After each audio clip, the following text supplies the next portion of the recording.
Apple is finally restoring balance to its portable lineup with the new 14-inch and 16-inch MacBook Pro. If you really wanted a big screen Mac to do video editing and things like that, over the past year you've been stuck with outdated Intel and AMD hardware on the 16-inch MacBook Pro. So really we've been waiting a long time for an M1 update for that computer.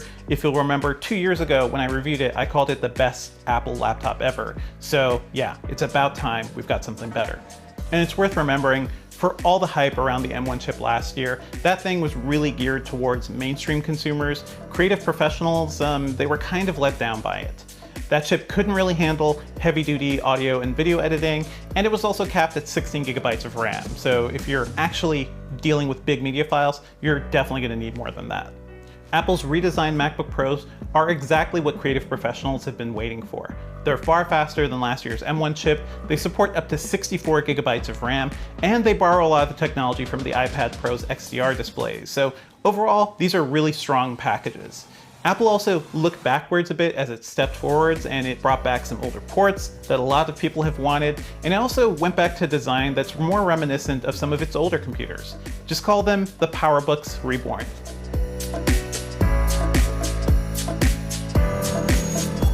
The 14-inch MacBook Pro is probably the most interesting one of this new lineup because Apple isn't really trying to replace the 13-inch model. That one is still around, it's still going to be selling for $1,300 to start.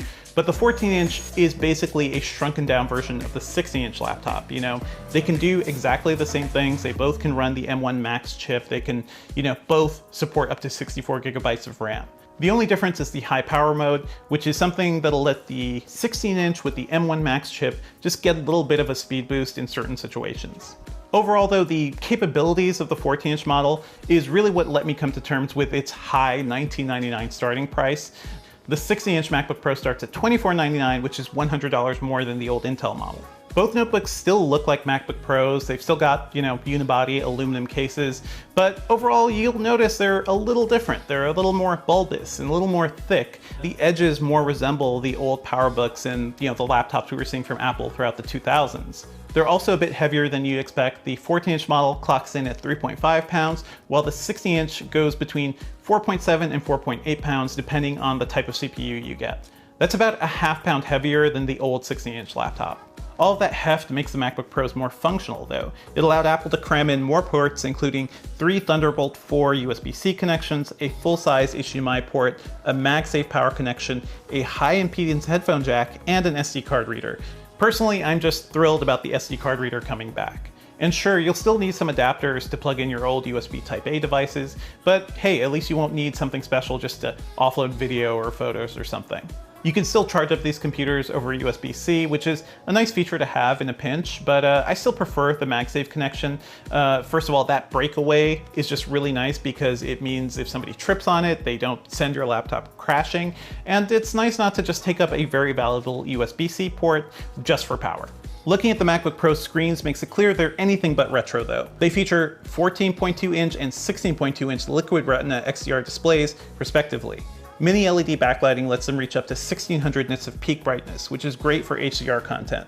The screens are a sharp 254 pixels per inch, with a 3024 by 1964 resolution on the 14-inch and a 3456 by 2234 resolution on the 16-inch.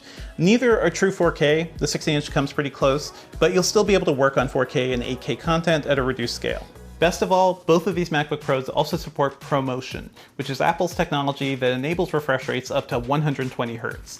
With that enabled, scrolling through web pages and documents just looked a lot smoother. I really noticed that while working on this review because my eyes aren't struggling to keep up with a 60 Hz display. There's just less jitter, and that's something I also noticed on the Surface Laptop Studio. So Microsoft technically beat Apple to the punch here in bringing this technology to laptops, but it's still nice to see, and Apple, I guess, is first because it was on the iPad Pro. ProMotion is also intelligent enough to lower the refresh rate if you're staring at a static image or just doing something that doesn't require a lot of fast motion. So that's really going to help with battery life. Really though, you probably don't have to think too much about any of the technology involved. Just know that Apple's Liquid Retina XDR displays look incredible. HDR content looks eye-wateringly bright when you're looking at really peak scenes, and you've got some inky dark blacks too for dark scenes. And what's nice about HDR is it can kind of manage both of those at the same time. These aren't OLED screens, but Mini LED technology definitely makes these laptops look almost as good as OLED. Now let's talk about the elephant in the room, the notch in the middle of the screen. Just like the last few iPhones, Apple carved out a space at the top of the screen to fit in a webcam, and specifically this is a 1080 webcam, which is a nice bump from the old 720p models. At first glance, it's honestly laughable that Apple is leaning into the notch, something people are just still making fun of on the iPhones, but after using these computers for a while, I didn't find them to be a big deal. The big reason why is that the notch is up at the top of the screen, which you're never really going to use for content. Apple wisely pushed the menu bar up around the notch, so your file and system menu and all that fun stuff are still up there as usual. You're never actually using the middle of the screen for anything, so you're not actually losing much. Apps also black out the notch entirely when you go full screen, or you could use a black wallpaper and just kind of hide it. It's a nice effect, especially when you're going full screen, and it doesn't feel like I am losing screen real estate, which I think is the big argument a lot of people have had with this thing. And honestly, I'd happily give up a slight bit of screen space if it means fitting in a better camera, because yeah, we've just been cursed with terrible Apple webcams for the past 10 years. At best, they were 720p. These new cameras look fantastic. I've done a ton of video calls, and I could clearly see that, everything just looked sharper and more colorful, and there was just more detail to the image. And yes, it's better than the webcam on the M1 MacBook Air, which was updated but still stuck at 720p. It's just nice to see. It's nice to have a Mac without an awful camera. Still, it would have been nice to see Face ID built into these Macs, especially since Windows Hello has been on Windows PCs for so long, and it really does make logging in and authenticating yourself so much easier. Okay, so enough table setting. How do these things actually perform? Our 14-inch review model was equipped with an M1 Pro sporting 16 GPU cores, 32 gigabytes of RAM, and a 1 terabyte SSD. The 60-inch had the 32 GPU core M1 Max, a 2 terabyte SSD, and a whopping 64 gigabytes of RAM. This, by the way, marks the first time I've reviewed a laptop with that much RAM. Both of Apple's new chips also feature 10 CPU cores. For comparison, the M1 had just 8 CPU cores and a maximum of 8 GPU cores. Now, just based on these specs, I expected some wild performance, and the benchmarks didn't disappoint. According to Geekbench 5, the MacBook Pros blew away every Windows PC we reviewed this year by a significant margin. That includes the Nook 11 Extreme, powered by Intel's Core i9 11900KB, a high-end desktop CPU. The single-core performance on the M1 Pro and Max was similar to the M1, which is unsurprising, but the multi-core figures were far higher. The Geekbench 5 compute score, which is really GPU heavy, made it clear that Apple still hasn't surpassed AMD and Nvidia though, so there's still a lot of competition going on there. The 14-inch MacBook Pro was more than twice as fast as the Surface Pro 8, running Intel's Xe graphics, and the M1-equipped 13-inch MacBook Pro, while the bigger notebook was on par with the Surface Laptop Studio, equipped with an NVIDIA 3050 Ti. These aren't bad scores by any means, but if you really need heavy GPU power for 3D rendering or lots of video editing, then you probably need a Windows PC with a dedicated graphics card. For the most part though, I don't really think those extreme data users are the type of people Apple is aiming for with these laptops. I really think they're going after the video and audio producers that really used to rely on Mac hardware over the last few decades. Apple's new chips will certainly be more than enough for dealing with media.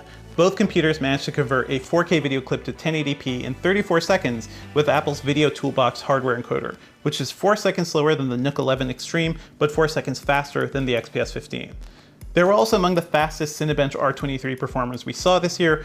Only the Asus ROG Strix G15 gaming laptop bested them. Surprisingly enough, I didn't notice a huge difference in benchmark scores when I was running them off of battery too, which is something Apple's really leaning on here. That's really useful because if you're stuck somewhere just working off of battery, you can still encode some video, do some 3D stuff, and still get the full power of your computer. And once again, the efficiency of the M1 chip's ARM design leads to pretty great battery performance. The 14-inch MacBook Pro lasted 12 hours and 35 minutes in our benchmark, while the 60-inch went for 16 hours and 34 minutes. That's over 5 hours longer than the last model we reviewed. It's clear that Apple has just been listening to all the complaints that Mac users and maybe some of us lowly reviewers have been making over the last few years. But really, that's something the company has been doing more of recently, like when they moved away from those awful butterfly keyboards towards the Magic Keyboard. And that makes a return here on both of these models. It still feels fantastic. It is wonderful to type on. There's some great tactility and responsiveness and feedback that almost feels like a mechanical keyboard. So I love typing on these things. I hope Apple never moves away from this. And of course, the touchpad is still great too. I think Apple has pretty much perfected that in notebooks over the last decade, and nothing much has changed, but nothing really needed to. Apple didn't really skimp on audio either. Both of these computers have a 6-speaker array with 2 tweeters and 4 force-canceling woofers. And overall, they just sound fantastic and honestly a little miraculous. I normally just play a couple music tracks on the laptop to make sure the speakers sound awful, because they always do, but these sound great. It's sort of like you're listening to 2 small bookshelf speakers just sitting right in front of you. So it's more than enough to have like a personal jam session, and I just really enjoyed it. I hope Apple sticks with this design and maybe brings some of this down to the MacBook Air eventually. The 16-inch MacBook Pro does sound a little better just because of physics. There's more room to plug in bigger tweeters and bigger speaker drivers and whatnot. So if you really care about sound, that may be something to lean on. The microphones built into these computers are also pretty impressive, especially during video calls. When I was talking to other people using these MacBook Pros, they sounded great. They sounded like they had a USB microphone in front of them. So that's something I hope Apple also brings to other computers. I don't think you'll be able to record a music session with these like Apple thinks you will, but if you're on the go or you want to record a podcast and you're somewhere remote, they'll probably be more than enough. So wrapping up, if you're in the market for one of these new computers, which one should you get? I lean towards the 14-inch just when it comes to general computing and productivity tasks. I think in particular the 14-inch is going to be really good for programmers and coders who maybe don't need a ton of real estate but want all that power. When I've talked to audio and video producers though, all they want to do is go big. They want to see big timelines, they want to do all their projects anywhere, so I think that makes sense. I think the big takeaway is just think about your own use case and how much you're willing to lug around a laptop that's nearly 5 pounds just for a bigger screen. The biggest downside of these new computers are their high prices, but really, what did you expect from Apple?